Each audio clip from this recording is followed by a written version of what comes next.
As a trainer at SeaWorld, you do night watch shifts periodically, and that is where you come in at about 10 p.m. And during that time as a trainer, I did witness these hordes of mosquitoes. I didn't really think much about it.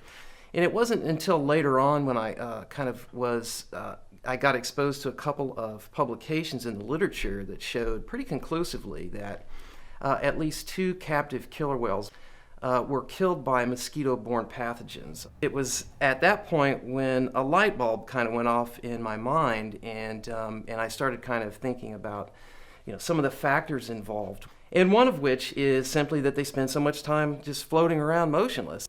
So these animals, as they do kind of float motionless in the Florida sun and the Texas sun, they become sunburned. We know that sunburn and ultraviolet radiation in general is a strong immunosuppressant.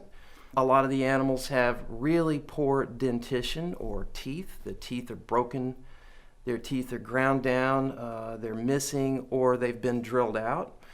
And so we know through the literature that poor dentition causes animals to become immunocompromised and more susceptible to various types of pathogens, bacterial and viral alike.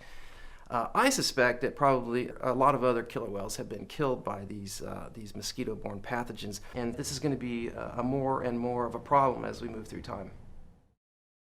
In the wild, they live roughly human lifespans. In captivity, statistically speaking, even when you get rid of the relatively high infant mortality data, these animals, for the most part, are dead by the age of 10 or 15 years. In reality, we don't really know what the causes of death have been because there's been no oversight. So while the record shows that, there's been a lot of sort of suspicious deaths caused by sort of, viral pathogens or whatever, we don't really know how those pathogens entered their bodies. The problem is that SeaWorld does the necropsies by SeaWorld personnel, and they do all of this in-house without any oversight. When SeaWorld controls the necropsies and SeaWorld controls the information, we don't really know what's going on behind the scenes. There's all the incentive in the world to cover this information up.